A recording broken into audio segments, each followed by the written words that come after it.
Our first scripture reading this morning is from Micah chapter 6, verses 6 through 8.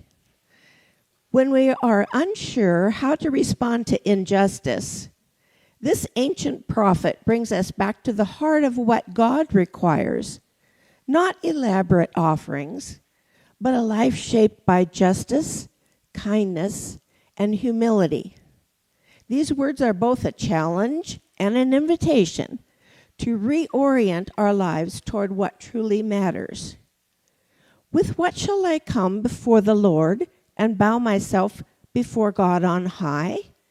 Shall I come before him with burnt offerings, with calves a year old?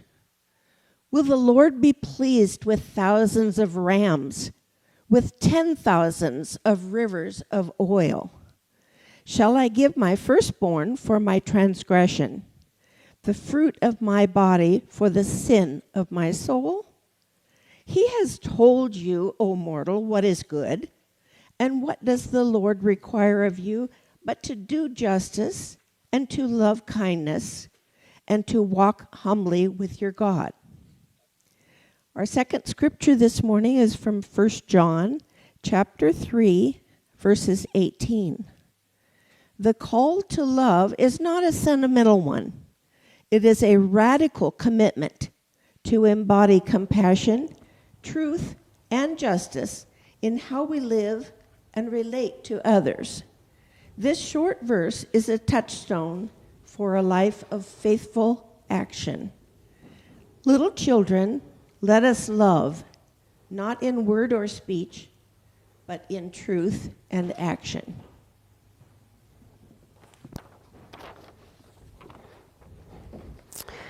Today, we're going to have a conversation.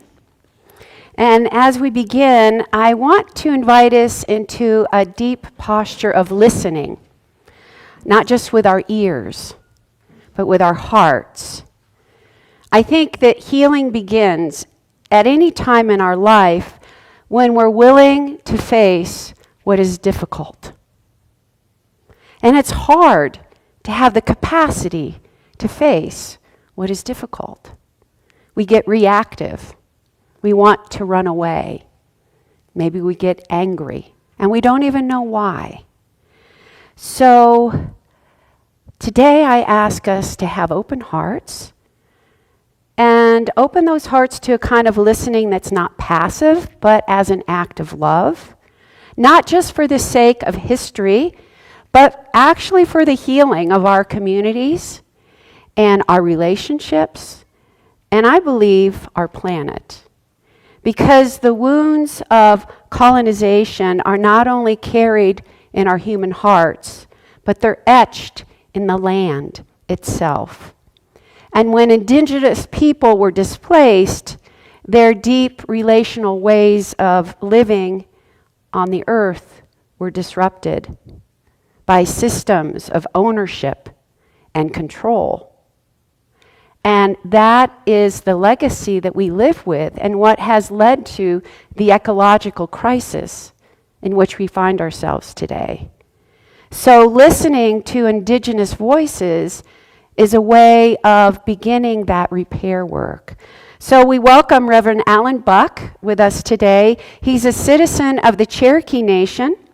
He's a pastor of Great Spirit United Methodist Church in Portland, and he's the director of the Circle of Indigenous Ministries, and he's also a dear friend. And so it's a great joy to welcome him today. You can take that mic, Alan.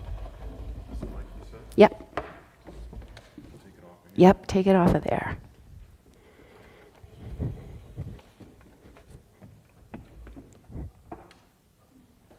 Great. Okay, are you ready? I'm ready. Okay. Okay, Alan, you are of Cherokee identity, and you're also a pastor. So tell us how those two identities intersect for you in your life and your work. Well, you could say that's sort of everything. Okay, let's make sure it's on. There you go. Thanks for asking that, and thanks for having me, and thanks for introducing me. But I always introduce myself now as a citizen of the Cherokee Nation because it is the core of my identity. And the Spirit called me into ministry, and I've had unique opportunities to study comparative religion and have a lot of unique life experience that shapes my theology in ways that align with universal spiritual principles pretty much, but yeah, align with Christianity and my understanding of the gospel, my Cherokee identity. Just to be more specific, Cherokee's kind of everything is about the Spirit, and I would describe my theology, my kind of practice of walking and being called to ministry as a being connected and following the Spirit, kind of following the Spirit, yeah. But an understanding that we're all connected. So I feel a unique, I think, not unique, but a deep sense of our connectedness, and I feel obligated, to the people that come after. And to us, and to the Spirit. So it's been a unique place. A lot of times I've kept one foot out of the door with the church. And where we first met was involved, sort of specialized in community development and congregational development, along with being involved in the Native ministry. But I've practiced that in a not colonial way, or I've tried to practice that in a relational way. Which again, I don't think is uniquely Native American or Cherokee. I think it's part of the gospel. But it aligns very nicely with kind of I feel aligned with sort of my values and my identity and where I feel called. And yeah, like I said, I probably would have left the church many times and still will, but my loyalty is to the Spirit. And the Spirit keeps calling me back to the church. I really love how you answered that. It's like that you went through the darkness of, what am I doing representing a church that colonized Indigenous people, and yet finding underneath a depth that you can claim, and kind of in a different way that's very healing.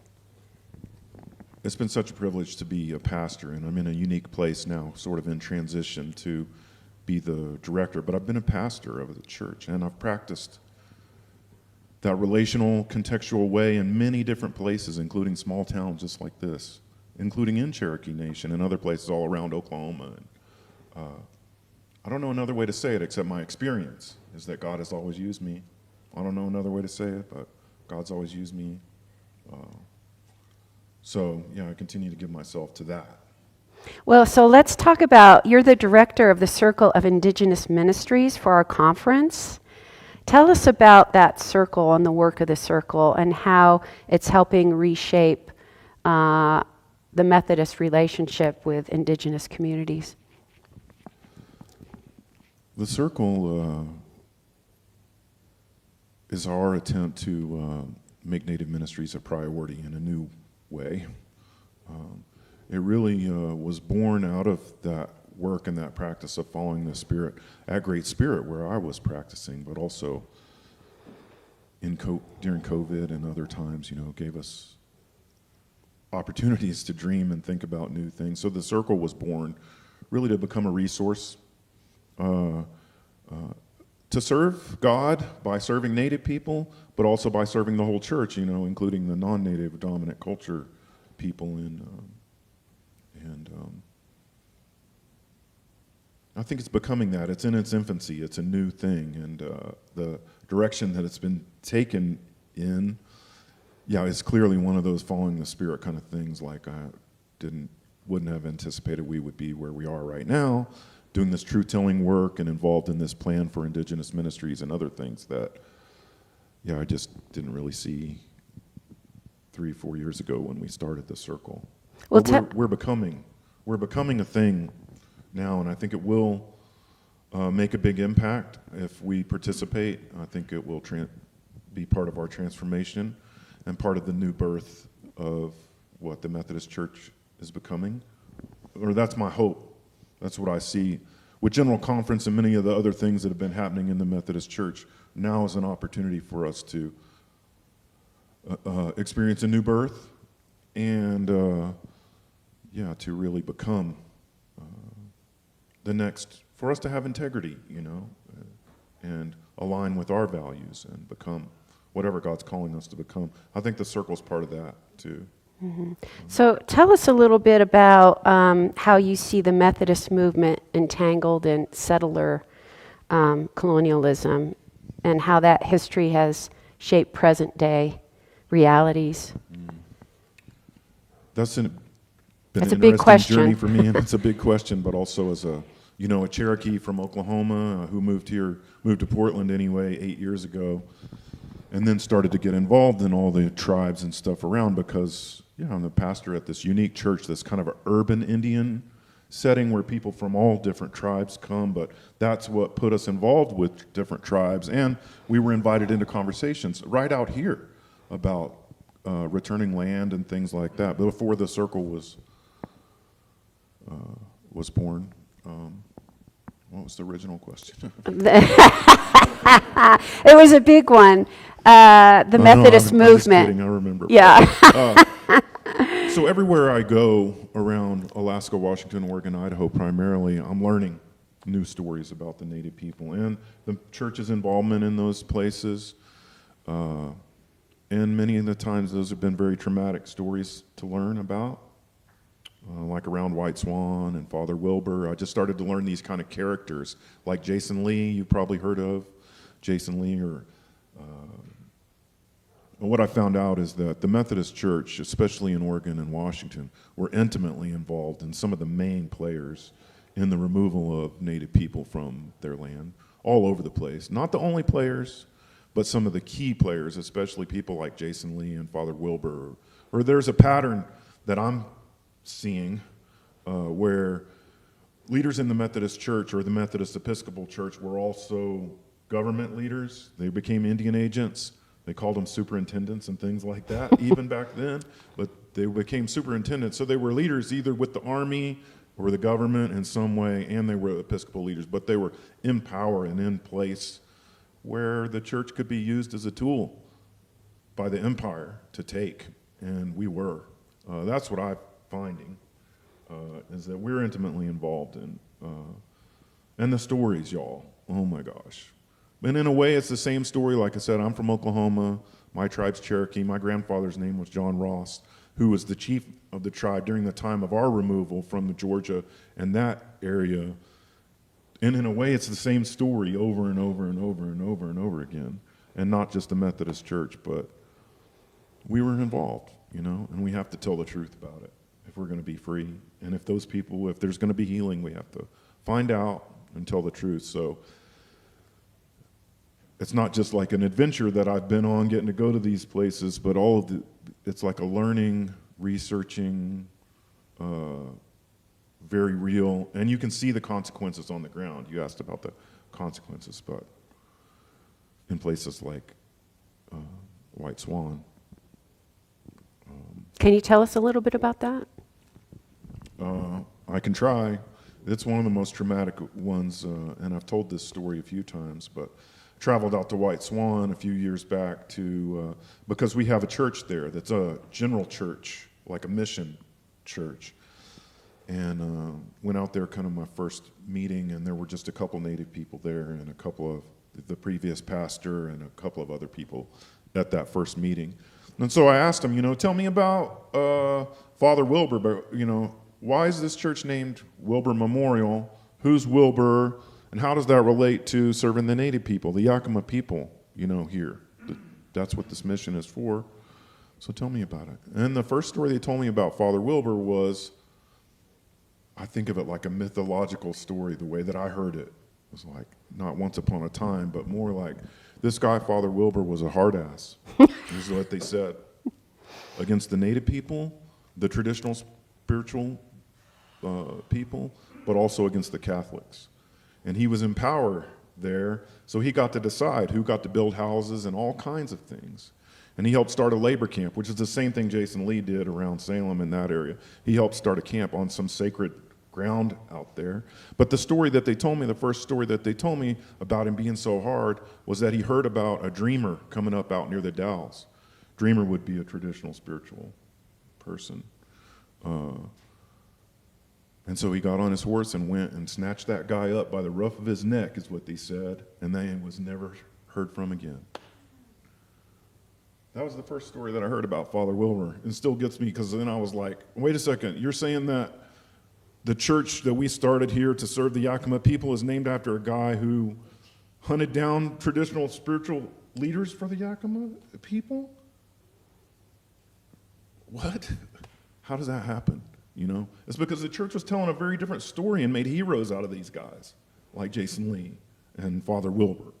And there's a bunch of things and streets and stuff named after them all over the place. Or if you go to our colleges like Iliff and places like that, the streets out there are named after people that followed this same pattern. There it was the Sand Creek Massacre, but you know, that general was a pastor for the Methodist that killed all the Cheyenne Arapaho people.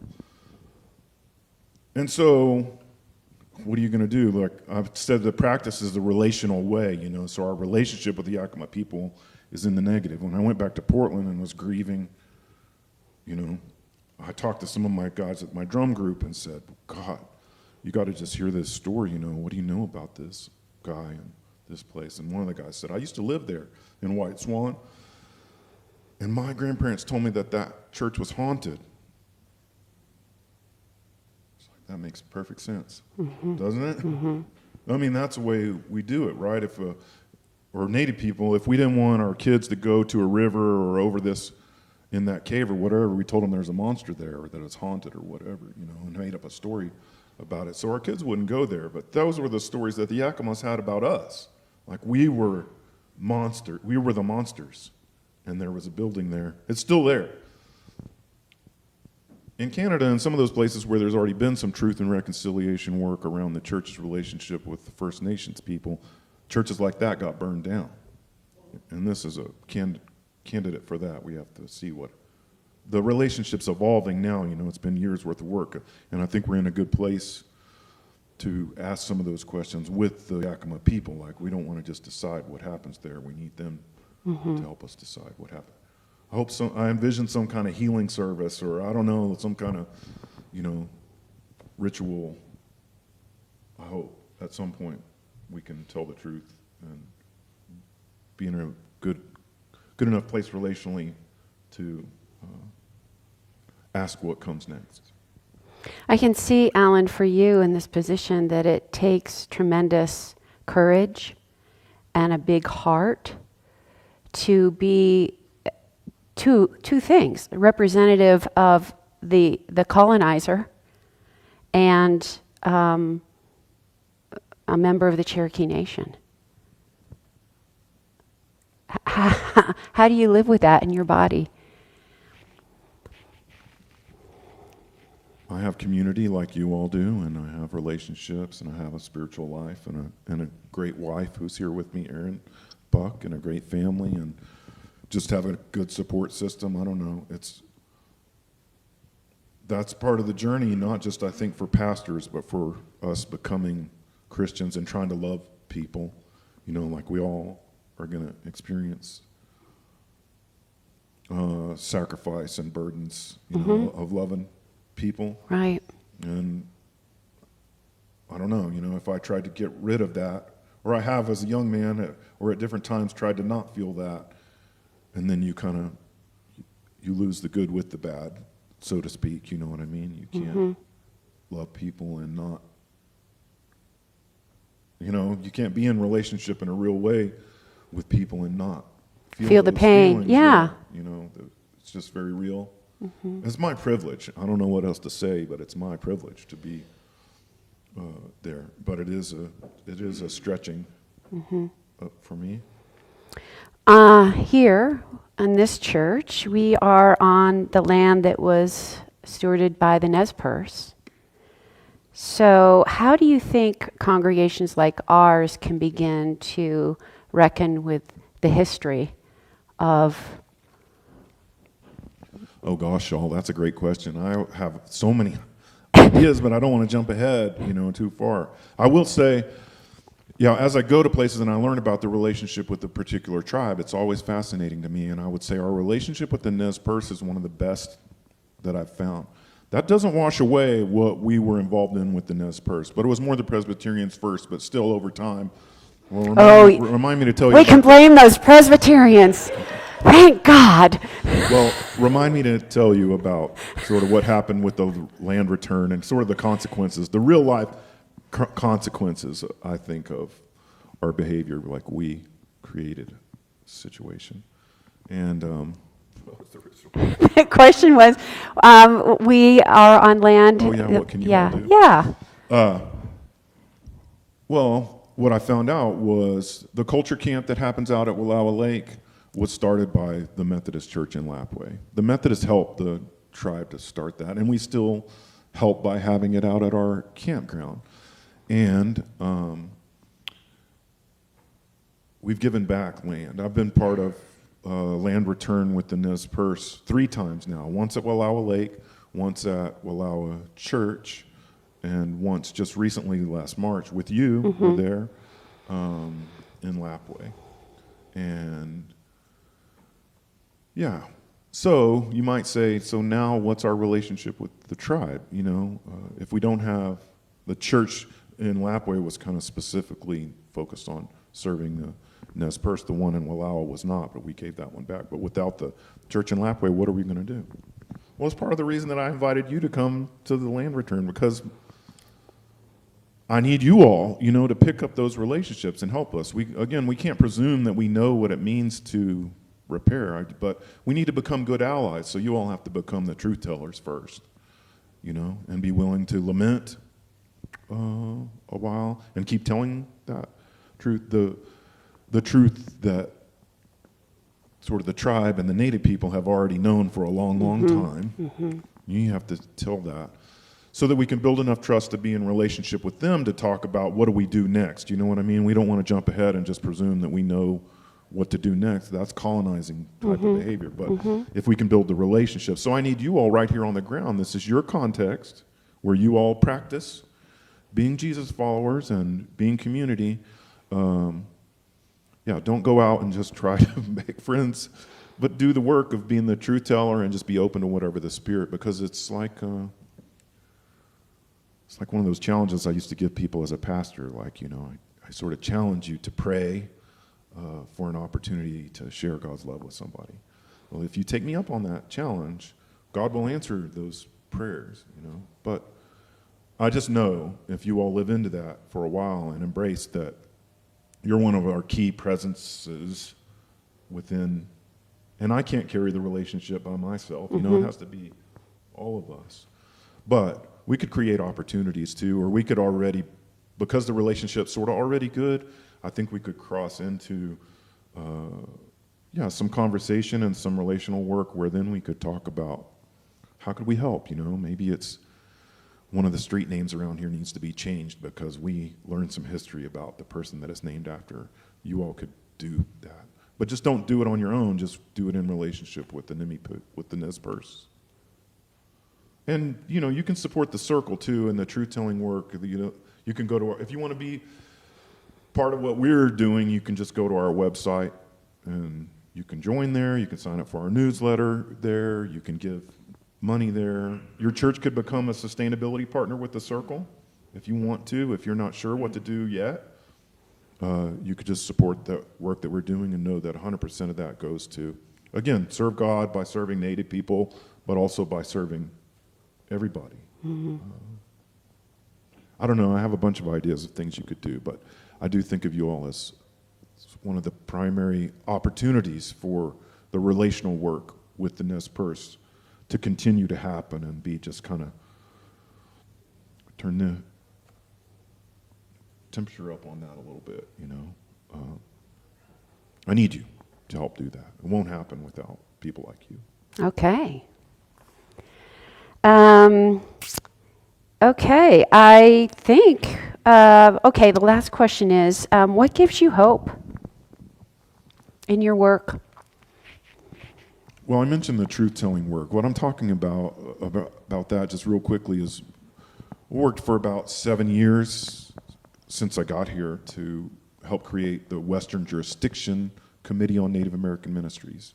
So a couple of jurisdictional conferences ago, we became an official group, and they charged us with creating a plan for Indigenous ministries. So this is sort of a representative group of Native leaders, and we spent a lot of time talking and praying about what our values were and what our priorities were and what we thought would make a good plan.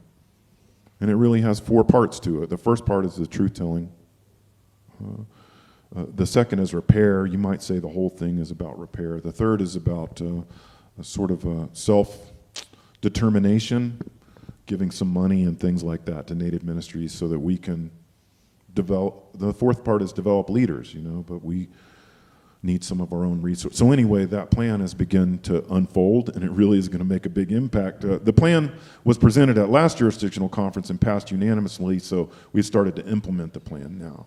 And if we implement the plan in every annual conference in Western jurisdiction, it can really be transformative. But as the leader of 3 of those annual conferences, or the leader for Native ministries of 3 of those annual conferences in Western jurisdiction, we've already started to implement the plan, which involves this truth-telling. So at the Oregon, Idaho annual conference, one of our first truth-telling things happened, and it was around Jason Lee.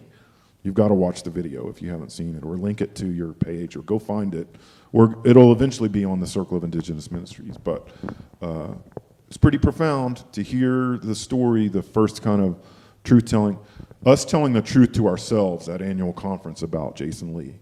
So we have all these teams sort of around different categories, like Father Wilbur's one of them. So next year, the Father Wilbur story will begin to be told in more detail. But it's sort of like research groups. We've begun to implement the plan, and including at annual conference passing some legislation that allows for 10% of the proceeds from churches that are closed and sold to go to the Circle of Indigenous Ministries. So the plan's already being implemented, and that gives me a lot of hope, because I don't know what comes of the truth-telling. I just am sort of trusting, again, a universal spiritual principle about, like, if we tell the truth, that's going to liberate us and transform us and free us and give opportunity. I think without it, the opportunity for you all to do the relational work just doesn't exist. You know what I mean? Because Native people are never going to trust you if you keep telling the mythology, that we've told ourselves about Father Wilbur and Jason Lee and treaties and how we ended up here. Instead, let's find out the truth as best we can and, tell the truth and be transformed and set free together. It gives me hope. It gives me hope. And I mentioned at the beginning the general conference stuff, and this is just sort of a season that I see. Like, I've been with the Methodist Church for about 30 years now. This last general conference gave me a lot of hope because they took away a lot of the discriminatory language around LGBTQIA and gave us an opportunity to become, to live into our beliefs with more integrity, to follow our values with more integrity. So let's do that around Native American stuff too, and around everything. Let's take advantage of that around everything that we are, and allow God to transform us and shape us. It'll be better than anything we could have imagined or planned if we participate in what the Spirit's doing with us. Any other questions? Anybody have? Yes. Identifying with, Indians as being human beings, with how they respond and the things that they consider important. Like, I was talking to Beth about how they have gathering of nations every year, and it seems as though where they all get together, and this gathering of nations seems to be a really profound event, and also the Miss Indian World thing that we can recognize, because they had a contestant, and the mother and the family was running around trying to find a seat, to see their daughter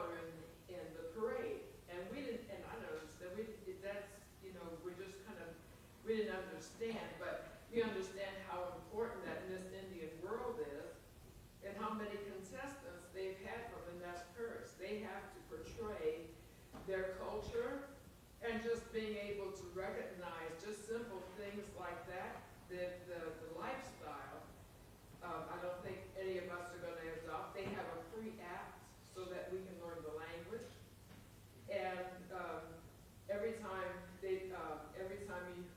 I see that they have some kind of response, they have a new power Cheryl, do you have a question? Well, he wants to know how we can relate is by recognizing what's going on, these different things. No, I appreciate that. And listening, I would say listening. That's what I hear. There's opportunities around you to be a good ally where you can sort of just show up some of those places and you don't have to do anything yet, just kind of follow the Spirit and just be. But like we went to the powwow last night. That's one of those places. And there's others, places where, your values will overlap. And we have the Josephi Center, which is a great source for us in this county. Thank you, Alan, so much for being here. You all have one of the best pastors around. I don't know. You all don't realize you have one of the best, the very best.